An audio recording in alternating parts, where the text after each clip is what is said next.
I realized that my project is to understand the physical, external, embodied, sensitive, vulnerable world as a process of something which is inside as well. So when I say ecosystems are love stories, then I want to say that actually what is happening in them physically is a process of love, literally. So it's not metaphorically so, but it's literally so.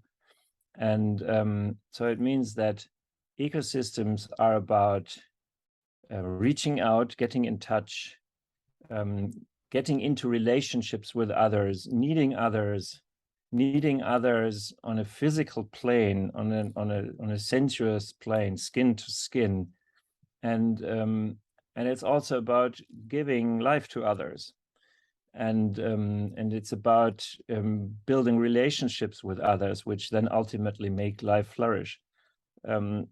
We can describe this in ecological terms, but we can also see it in this sort of structural way. And if you take this perspective, the miraculous thing is that suddenly you see love happening in front of your eyes, and even touching your skin if you're walking among other beings, because then you see it's actually all about reaching out and receiving, and doing this in a way which makes life bigger. It's so moving. It's so incredibly moving. You know, then everything starts to change from something which you would describe in a biology textbook or whatever taxonomic book, and it starts to become this love process which is about you and about the others. It's great. So I'm doing some work as well. So when you say love process as well, I can't remember precisely what you said previously, but something about love being a process is it's not a thing, right? I think in Western culture, yes, it's like an acquisition or an object to be revered and sort of obsessively sought. I wonder, it's not a very good question, but I'm just going to ask it because I'm curious what your kind of initial reaction to it is. What is love? Love is the desire to give life. Good. I like it. Yeah. Love is the desire to give life, and you know, the whole universe is that desire to give life, and this is why we are here, and every living being as well has this desire, and we have it. And coming back to your first question, in ecosystems are systems which give life, so they're embodying this desire of reality to give life, which, by the way, always wins. There may be brutal catastrophes, but in the end, the desire for giving life will just turn up and give life.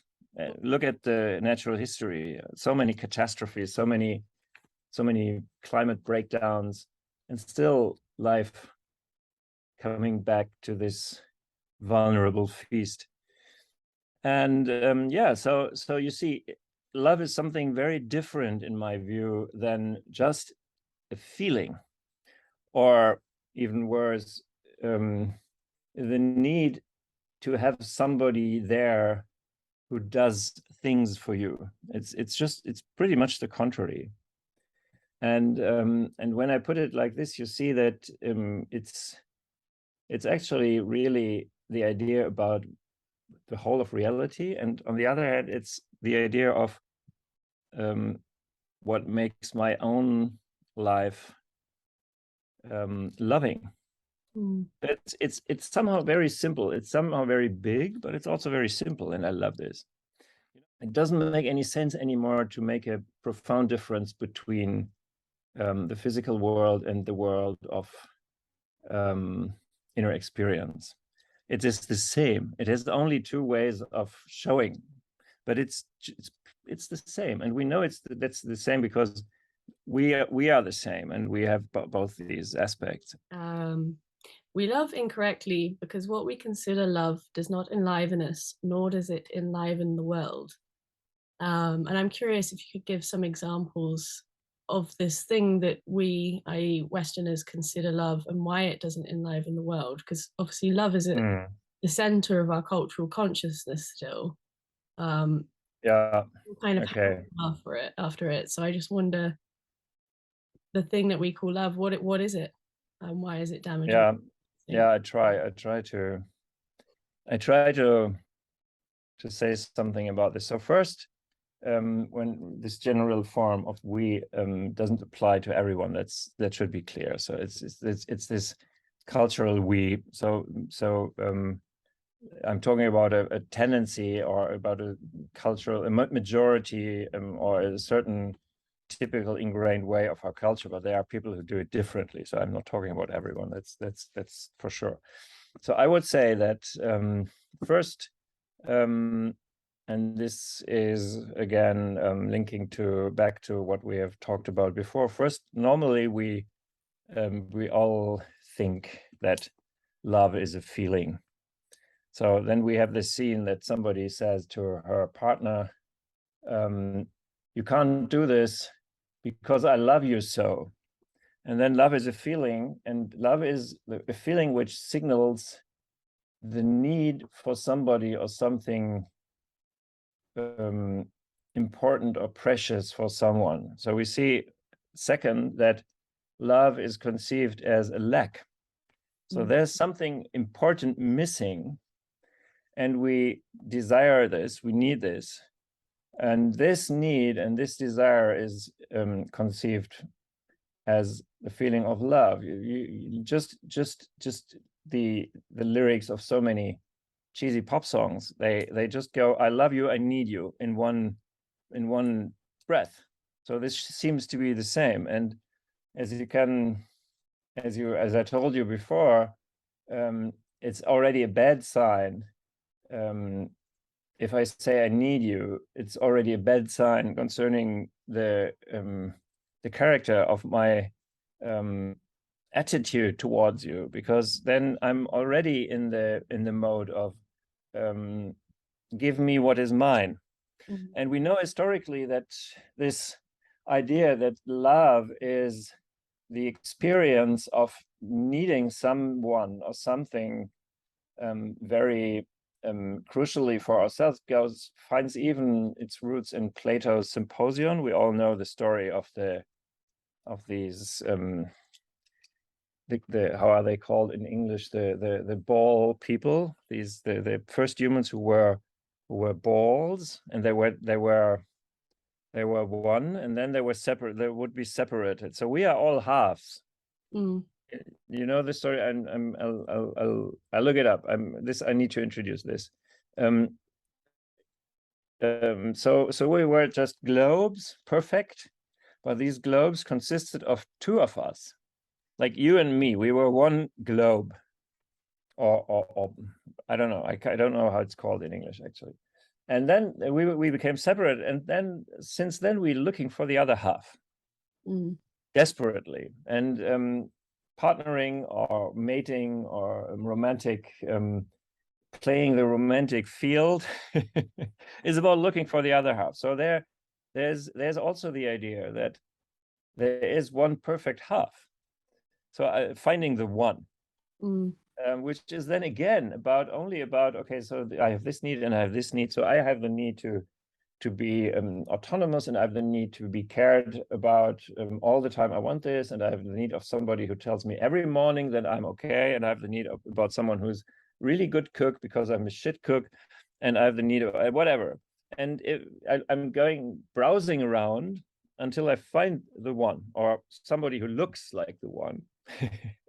Because first, if you fall in love, everybody looks like the one, and then you have this idea, if you found the one, then you'll marry, and you buy a little house and a Volvo Combi, and all this now somehow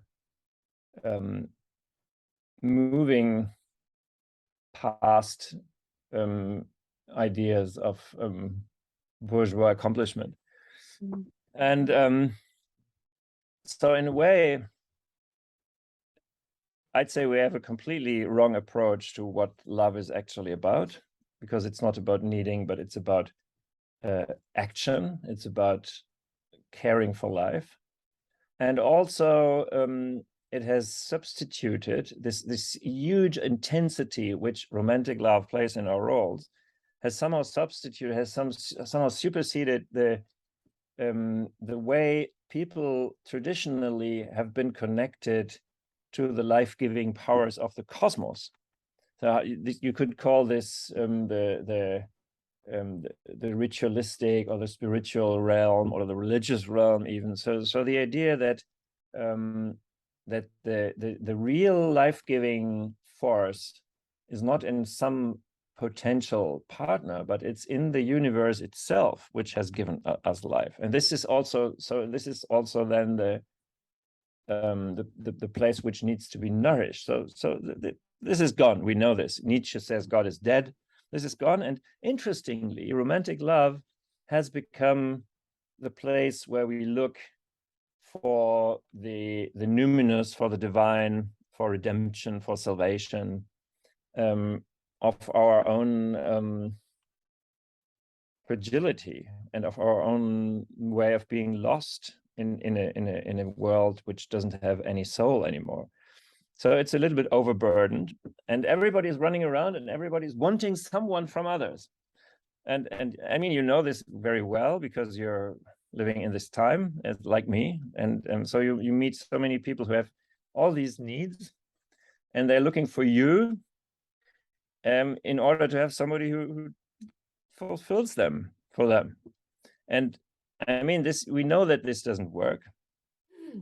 So I've just finished reading, as you know, Esther Perel's book, Mating in Captivity, and her simplest definition of love is, well, it's not quite a definition, but she just says love is anchored in acceptance. Mm-hmm. I find this really interesting because, well, on a surface level, it doesn't sound like much, and then you really think about it, and that you apply that to an ecological context. And we have done, at least as a civilization, as a Western civilization, has done anything but accept the natural world, because all we try is to change it, and we corrupt it, we remold it, and everything is a denial of what the natural world offers and what it is. And I just wondered if you had something to say on that acceptance kind of question. Yeah, that's beautiful. It's beautiful. I love your thought. I love your way to immediately map that on our on the let's say the civilizational mainstream's treatment of the all the other subjects with whom we are sharing breath on this breathing earth. And yeah, so our civilization is about not accepting anyone apart our little peer group. It might be a little bit bigger, like white Western, etc., but it's not. It's about non-acceptance, and it also has the Darwinian metaphysic about that non-acceptance is great because then you win and then you're better at survival, etc. I mean, I think it's totally. So I'm totally with this. Like you in the way you tell it. Still, my idea of love as about giving life is actually is naturally including acceptance, because if you want somebody to live, then you need to accept that there will be overlaps between his needs and your needs. And then if you want him to live, then you need to accept his needs to a certain degree. I mean, then the fragile art of the living compromise comes into play, because you somehow need to see in which way can you realize both of your needs that is still fertile of life. That's another story, but it's full of acceptance. It's actually the idea of life first and not me first. And already this is a lot of acceptance. If you say it's not me first, so I accept that it's not me first. It's also me. It's not. That doesn't mean I'm sitting in the corner and I'm putting ash into my hair and I don't want anything from me. It's not at all about this. I'm also being in this world, but it's not. So I love this, but I think my definition is still somehow more wholesome in a way. because only if you make it this big, then you can, it is really not about me, and it's also not about you. It's about that which is in me and which is not me. Mm-hmm. And it's also in you, and it's not you. And this is the most precious thing. And this is also the thing which will outlast me and you. And this is the thing which will every time flourish again. But this is also the thing which, if you don't treat it well, it will cause incredible damage and incredible pain and suffering. So we need to work. It doesn't help. Yeah. But as you know, there is a piece of the universe in yourself. Yeah. And not taking this into account would be wrong, because it's there, and because this is actually your life-giving power. Isn't that interesting? Your life-giving power is not your own power. Mm-hmm. It's something which doesn't belong to you. But I mean, it's also so beautiful that we can work with something which doesn't belong to us. Which is part of the life-giving power of the cosmos. I think this is absolutely amazing. It's really beautiful. It is. It is. There's another thing, just off the back of the acceptance quote. It's kind of this platitude that gets passed around, that if you love someone, or if you love something, you let it go. And it's something, you get told it when you're like, what does this thing mean? Yeah. About it. And the more I engage with your work, the more it makes sense. Yeah. There's even the Lao Tse style platitude, which says, if you want to, if you let somebody free or something free and it turns back to you, you will own it forever. Maybe you know this. So you never can. So it's a slightly more elevated form of platitude. But I mean, this is the same level, or maybe it's even lower level. The same secondary level of guidelines, of principles, that like the acceptance thing. So it's not about letting go. It is about allowing yourself your full aliveness, and allowing the other, whatever person, thing, object, being, full aliveness, and whatever that entails. And this might entail that you cannot interfere with their ideas or their desires. You just can't, because they don't want to. they just have other ideas. Yeah. It might entail this. And in this case, I'd say it's, if you're really working for somebody's interest to be alive, then it needs to let go. Yeah. But it's not like if you make a little book with these rules and they're completely dead. If you say acceptance, letting go, they're completely dead, because sometimes it's important to not let go. Mm-hmm. It can be very important to not let go, but you don't know this if you have these rules. Yeah. And I think somehow I wrote this when we were discussing. I wrote you this email where I was somehow exploring these ideas. So I think, to me, it's actually, but I mean, it's also, I've been in this all these years, but staying close to this force of life within ourselves, it's actually, everything becomes very easy in a way, because then you know what is needed to care for life. But it becomes also very painful, because then you need to do this, whatever, to let go or to not let go, or in any case do something which you don't really like to do. Yeah. But in a way, it's very easy. I find it really, really easy, but it's not so easy to pull through with this, for sure. Yeah. I think maybe, I mean, I agree, having this kind of rule book for how to love is prohibitive. And perhaps, if you love something, don't let it go, just let it be. It would be yeah. I mean, let it be can still be not enough. I would say, in do your work in letting as much life emerge as you can. And and if this is hurting yourself, then there comes the point where you need to understand if this is feasible, or if it's just, if it doesn't work for you. You know, also something, in talking about these things, to me, it has been very helpful, or it has been absolutely crucial to not only be in interpersonal relationships in my own age group, but to have kids, because they make this much clearer, that you don't get anything back, and you still want somebody to flourish, but you don't get anything. I mean, you don't love your kids because they love you back, because sometimes they clearly really don't.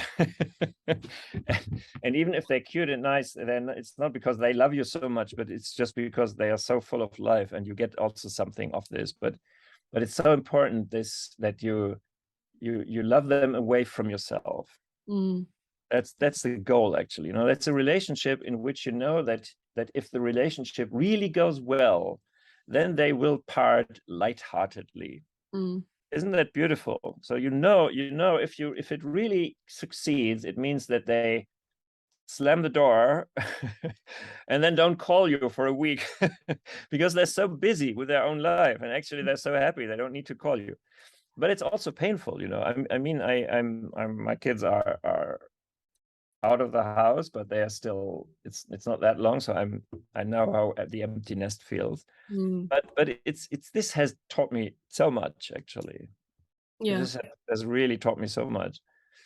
And there was one of the material things, one of the papers I translated from the German form. That's the original seed for erotic ecology. It's somehow in the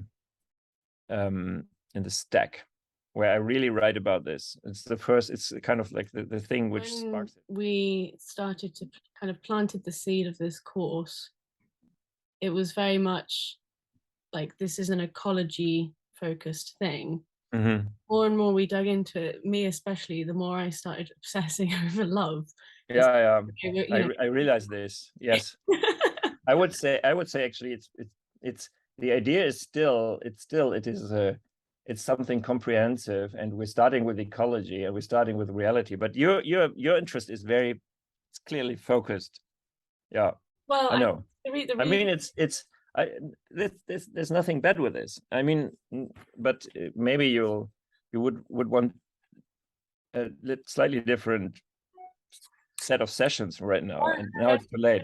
I mean, this is where it's interesting to have this conversation, because I think I said to you in an email the other day, there's a reason why I'm kind of going down this thing with love. It's because it's a version of, in your words, our species specific aliveness. And in my view, if we can learn, to love each other better, then we can expand that practice of loving outwards. And obviously it would be nicer if we could just love everything well all the time. But given the human, especially the Western human, difficulty with empathizing with things that aren't humans, maybe a little bit with animals, but with things like weather patterns and rocks, it's really difficult for people who haven't already gotten in there. Yeah. Kind of starting where we are with our own species specific version of love, I think is really fascinating. And there is no kind of divide between what we might call cultural love and love of the earth. I think it's much less clear than that. It's much less binary. Yeah. So yeah, that's why. And I see it's just it's corrupted so much. Yeah. It's such an important place to begin weaving in a more ecological perspective. Yeah. I mean, I'm completely with you, and that's one of the ideas of erotic ecology, of matter and desire, was to say that actually these things are so intertwined, and we can't have one and the other and not look at the other. So we need to look at both. So actually, it's this kind of double argument that I say we need to re-understand love, but then we also need to understand life. So we're wrong about both, and they actually connected at the belly somehow. They're somehow together, so we need to understand both. So I'm really with you. But what would you say is the difference, and I know it's not a clear-cut distinction, but let's see. The difference between love, Eros, and desire, or what is the relationship between them? Because love and Eros especially are used quite interchangeably and are Yeah, confused in our culture. So I just want yeah. to make a distinction. That's actually a mean question, because you ask me to somehow clearly define these things, which I somehow use in this gray zone way. Let me think. So let's say you got my definition of love right at the beginning. So that's actually, it's a doing, and Eros is, so it's, love is actually an action. It's something which beings take part in, or produce, or bring forth. And Eros, I would say, let me think, Eros is slightly different in the sense that it is a way in which the nature of the cosmos, which is a compound of sensitive, sensual outside, and feeling, experiencing inside, reveals itself. So Eros is actually about meeting inside in a sensible outside. And very often in erotic encounters, it's about getting deeper into someone, not, let's say, only, sometimes also in a physical sense, but in the sense of being closer. But this goes, if this goes through the way of touch, through the way of contact, through the way of flesh, through the way of this ecstatic, sweet, delicious way of being bodies, then this is Eros. And this is why I say Eros is actually everywhere, because all beings have this insight, and all beings can produce this insight only because they're in constant interchange and mutual transformation. And the human Eros, which leads to how do you call it technically, which leads to sex in bed, skin on skin. So this world is actually, it's a part of this, but it's also about being fascinated by the inner experience of another being, which you can meet by touching their flesh. And I think even the fact that you can do this is so exciting. I actually know, I remember, I mean, I experienced and re-experienced this extreme exhilaration when I realized that in touching somebody, I not only touch this person outwardly, but I also touch her inwardly, him. And it's, I mean, just experiencing that we can do this is so intoxicating. It's so powerful. And it's intoxicating and powerful because it's a deep connection to the core of existence. So I'd again say Eros is something very profound. And it's something which brings you into a profound spiritual alignment with the world. So it's not just, this is why it's wrong to use it as in this consumer style, you know. It's wrong because it's devaluing some profound experience and some profound knowledge about the world we're part of. Okay, so that was Eros. It wasn't that bad, actually. for being asked it like just this, like. Yeah. And now desire, I mean, desire is it's something, I would say this is somehow it's a module of Eros and even of life, of love. So desire is well, I know that I use it in somehow I use it as just in a way partial. So and I use it with a big D. And the big D, desire with the big D, is always the desire for more life, be it your life or the other's life. And if you really have an accomplished relationship, then both go hand in hand. I mean, that's this discovery I'm still so fascinated about, that it's possible that you fulfill another person's desires or another being's desires in a way that you fulfill your own desires. Isn't that crazy? And I mean, in the erotic encounter, it's like this if it goes well. And this is also absolutely fascinating. You're doing something for somebody else, and at the same time you're doing it for yourself. It's absolutely crazy. I mean, it's completely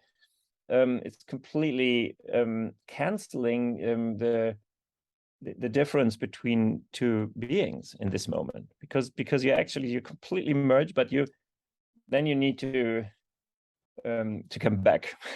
Yeah. You only merge for this sacred act.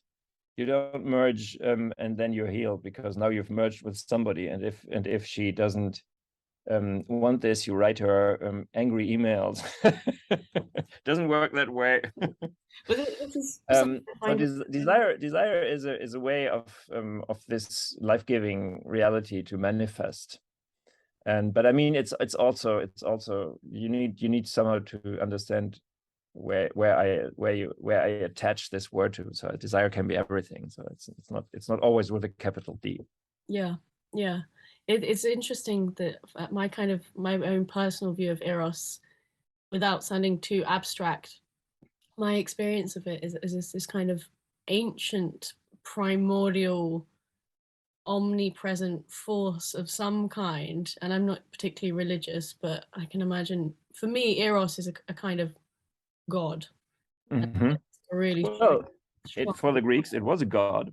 Exactly, exactly. Yeah, But yeah. it's interesting that Eros, especially in the Western view, it kind of creates this desire to merge, and at the same time, Eros, particularly eroticism, as almost a particular form of Eros, can only really thrive in a recognition of otherness or the space in between or separateness. I've had this book. I haven't read it. I haven't. It's always here. It's always around. Yeah. That's very interesting what you say. So it's actually about the desire to merge, and it's also about the desire to be yourself. And it's about doing both at the same time. Mm. And I think Eros actually. So I'm really with you, and I love this. I love this idea to say, well, actually, it's an ubiquitous power, or it's even a sort of somehow what is the word, distributed God. And a colleague of mine, Laura Candiotto, who will also be in the audience, she said it's a power. So she's also working with that, actually. Mm. And I like this. So I'm completely with you. And the interesting thing is that it's always about the paradox between individuation and dissolution into something which is more than you, or individuation and what is the other word? Merger, collusion. What is the word? Individuation and well, psychologists have something nasty for it, actually. But it's important. It's important that to see this merging experience as a sort of cathartic feast, and not as something which is there to enable me to live in the first place. So it's like a bacchantic ritual where you affirm being flesh and body of the cosmos, but then the next day you wake up and you go to work. and you don't complain that actually it doesn't go on day by day by day, and it's you always symbiotic part of everything. So it's very important to see this, that it is something, but then it's something you need to transcend, and it actually serves life. It doesn't serve your own or anybody's own need for whatever stability or pleasure, or not thinking about oneself. So it serves life. Yeah. Again, even in this, I mean, even when you say this is it's a sort of divine force, then it's actually in service of life, this force. Yeah. Absolutely. What else should it be in service of? It's really a building block of the foundation of my work, is to understand that what life does in individuation is actually creating individuals, and individuals are actually processes who affirm their identity. So if you are able to recreate your own aliveness again and again, and to build on it and to expand it, then you're actually creating an identity.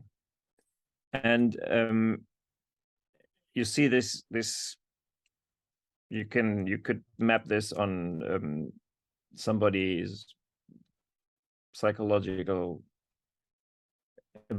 evolution, or somebody's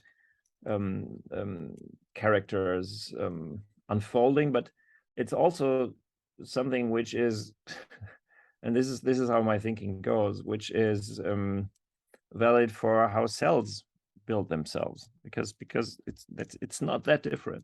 So there's the link you wanted. So if identity is about feeding one's own aliveness with granting it the realization of what is needed to be alive, then identity always has a profoundly erotic aspect. As we said, that Eros is the way the inner experience and the outer way of arranging it intertwine. Or as you said, Eros is a sort of ubiquitous life-giving force in the world. So it's interesting. But then again, as Eros is this god who is totally about creation and recreation and thus destruction of the old, it also means that your identity isn't something which once you find and then you put it into the wardrobe and it will sit there until you die. It needs to be remade all the time in unfolding and exploring your aliveness. And you can only unfold and explore your aliveness if you do this together with others. So this identity is also completely shared with others. You can't just do it for yourself. Yeah. So I was gonna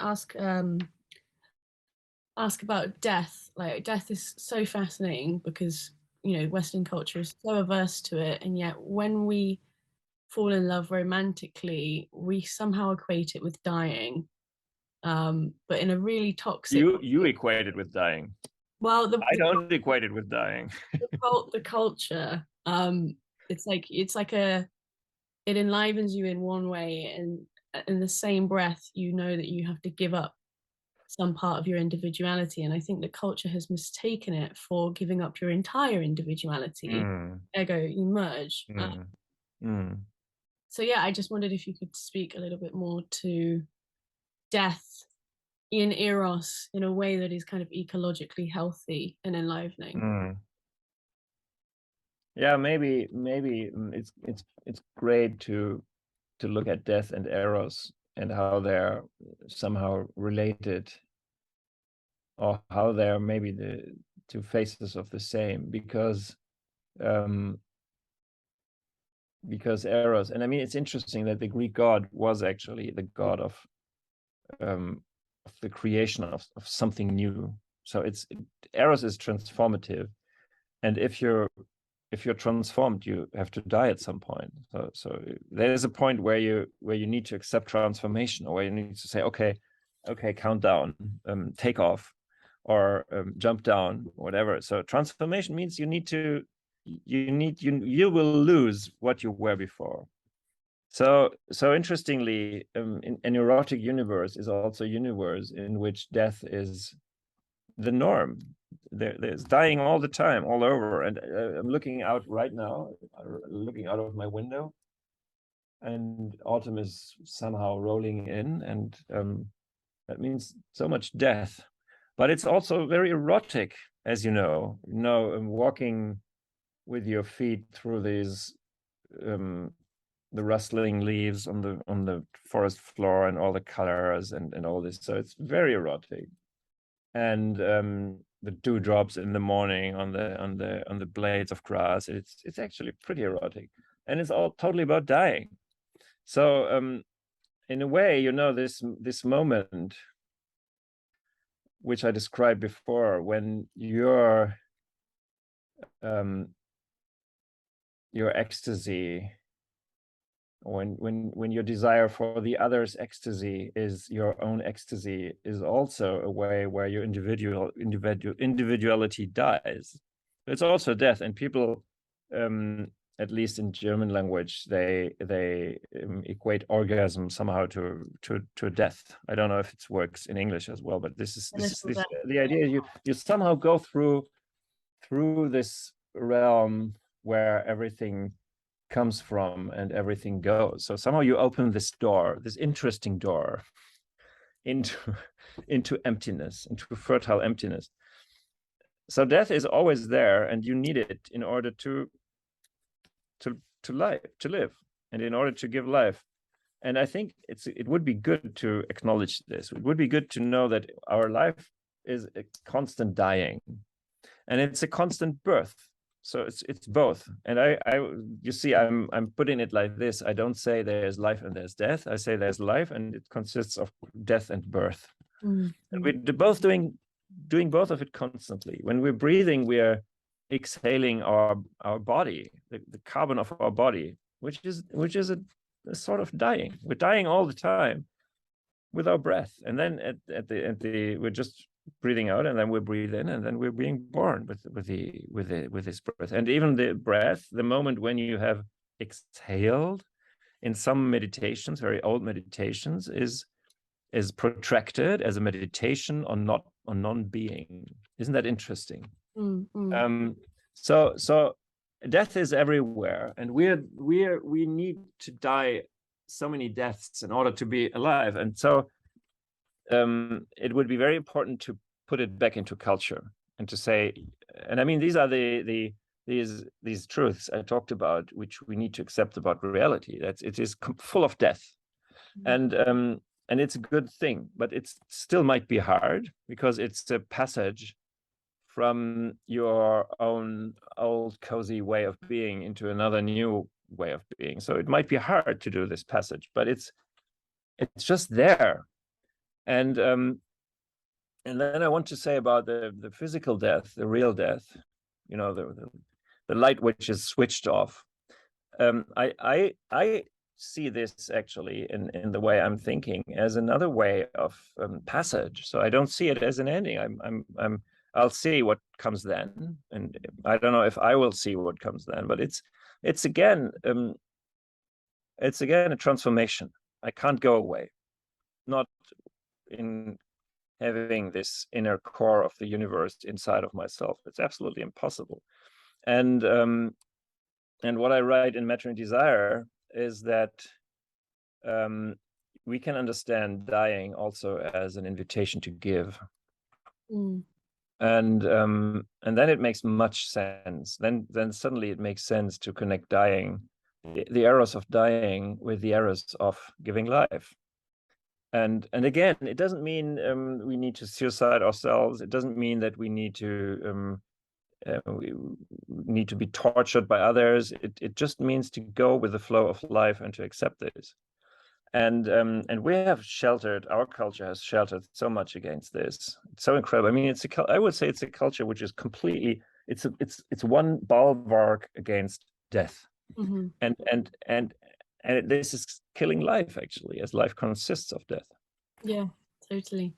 into my head this kind of this notion that we're consumers, and at the same time, if there was ever an ecologically enlightened way to consume something, you know, the way a lion eats a buffalo, is that but the lion doesn't consume a buffalo. Well, the lion transforms himself into the buffalo, or the buffalo into himself. So it's a profound erotic process which we see there. And again, death is involved. And at one point, the lion will die, and the lion will be consumed by hosts of smaller beings who are transforming the lion into themselves.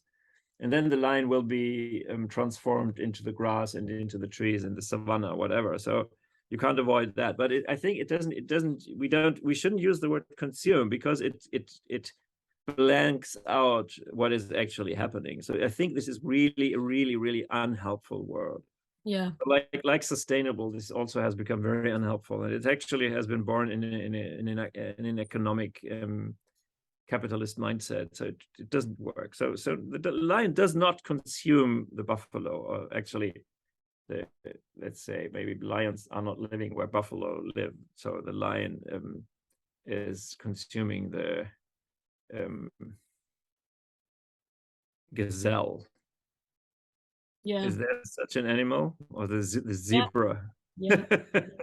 So, but it's not. It's really important for me. We shouldn't say it like this, because it's not like this. Yeah. It's not like I'm not burning my food, because then you think, okay, I'm a motor, and the food is my fuel, and I'm creating CO2, and then I'm going to the toilet. That's a sort of exhaust practice. It's not true.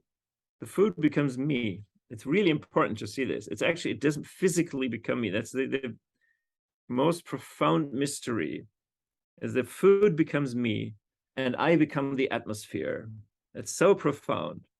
So no consuming at all, only transformation.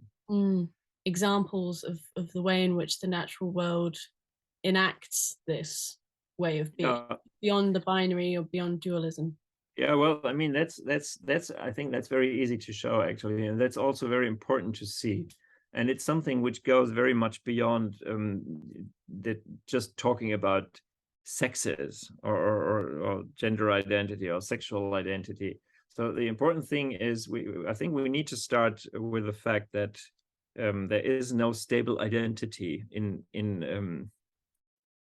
the embodied world. We don't have stable identity. We only have identities in the making, and identities in the making, they always come through by merging of previous identities. So we don't have anything as a substantial fixed identity. That's very important. But still, we have identities. So it's not that we don't have any identities around it. It's an illusion. We have this, but it's a pragmatic process. It's something which is enacted. It's something which is happening. It's something in which I have a say. I have a say. I'm not just ruled by it. I cannot decide. Every being to some degree has a say in his or her process of unfolding and evolving. And then it's very important to see that in the world of the flesh, borders are, through this way of being constantly reenacted, they're absolutely fluid and permeable. And so, like, I mean, there are so many examples. One example is that my identity as a human being is based on hosting billions of different bacteria inside of myself, which I normally don't see. I don't really see them. I don't feel them. Sorry.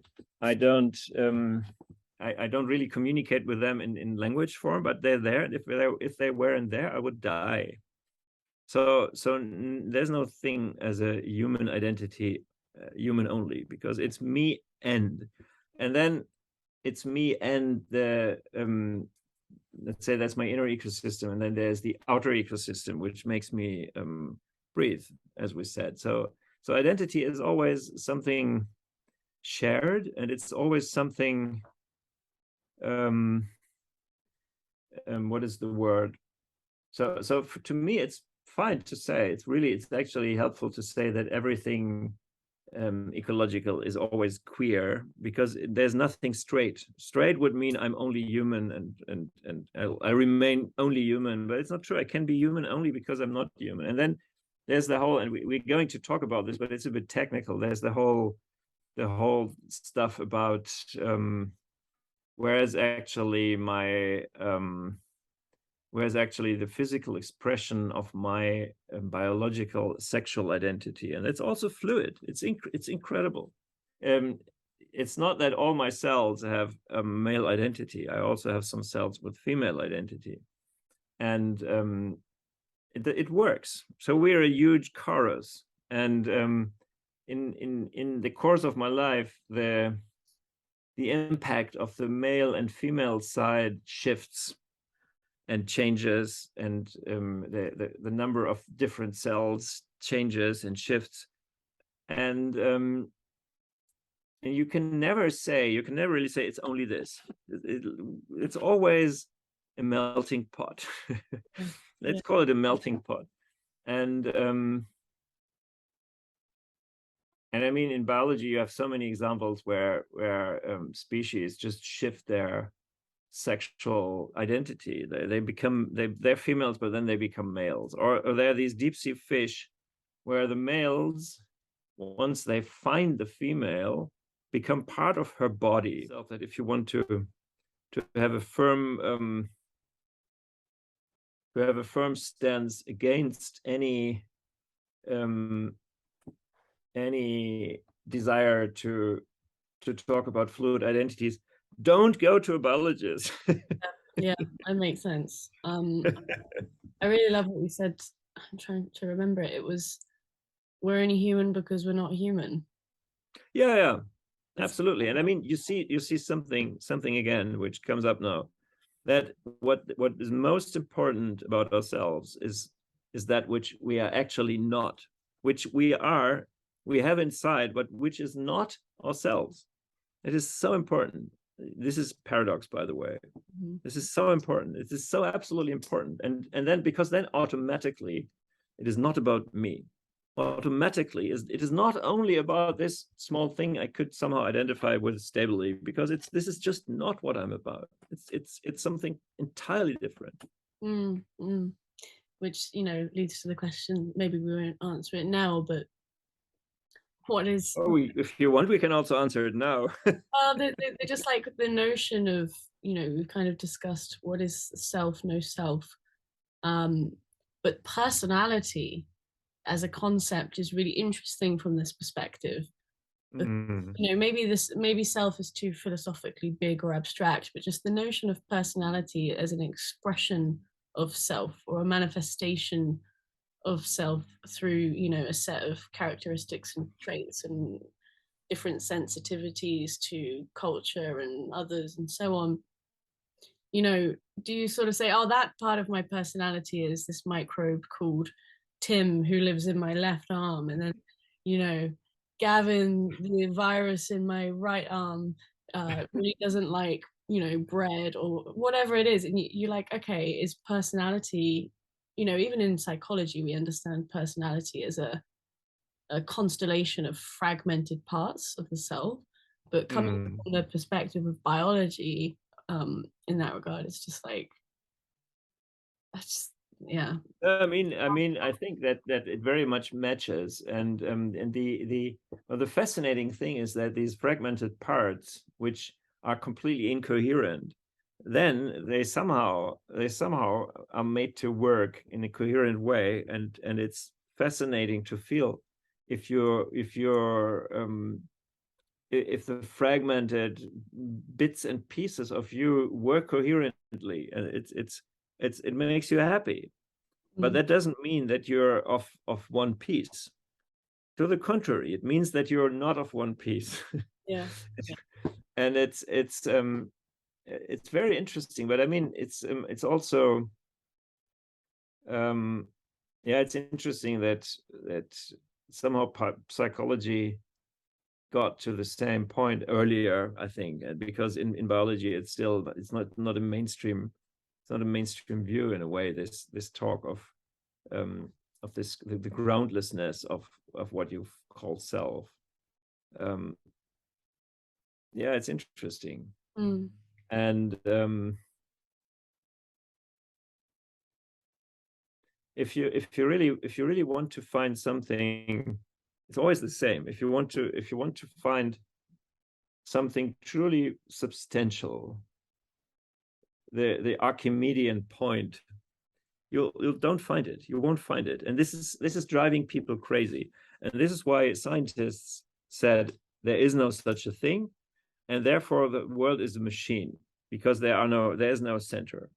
And that was very naive, actually. I mean, it was much more naive than many cultures before, or even now, did, because they can very well work with the fact that you can have meaningful experiences, but you find nothing within yourself. But because you are part of a world which goes through yourself, and so it's actually something.